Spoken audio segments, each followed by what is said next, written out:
This is day 9 of attempting to fix a vintage cassette duplicator, and my mission for today was to remove these really corroded heat sinks. Now, as you can see, they're attached to these transistors with this nut, so I tried removing it with my pliers, but it really wasn't going anywhere, as you can see. So I put some of this screw grab paste onto it, which you'll see in a second made a world of difference. All of a sudden I had way more grip, and it allowed me to finally start shifting these really corroded nuts, as you can see here. Now, admittedly, because of how corroded the threads were, this took me ages, so I'll skip past the worst of it for you guys. Here's where we hit a bit of a snag. I started trying to desolder the heat sinks, but it was not going anywhere. You can see I've got my solder sucker there. And I was managing to melt it and managing to sort of take away some of it, but it wasn't removing properly.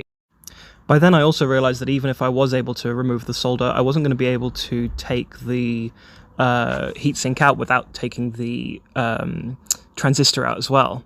So I decided to desolder that too, which is what I'm doing here. You'll see that, there you go, managing to get the solder off. And then sure enough, with a little bit of persuasion, it comes out. Now, at this point, I did go back to trying to desolder the heat sinks, but it just simply wasn't happening. And I think the reason for it was that eventually I realized that these legs, you can see that they're kind of at a 45-degree angle. They must have bent the legs in the factory and then soldered them, which just, I don't have the equipment to deal with right now.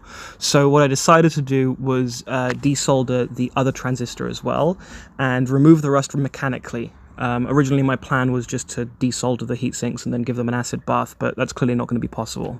So with both of the transistors removed, we now have these rusted heat sinks, and what I'm going to do is I'm going to remove it with some WD-40 and some sandpaper. It is not by any stretch of the imagination an elegant solution, and I was very nervous about damaging the board, but in the end I think I managed to get away without damaging too much. The WD-40 is serving a few different functions here. On the one hand, it's lubricating the sandpaper, making it easier to sand, but it's also trapping that rust dust, not letting it get all over the place, and also it will eventually provide a protective layer to prevent it from rusting in future, although I guess time will tell whether or not that's effective.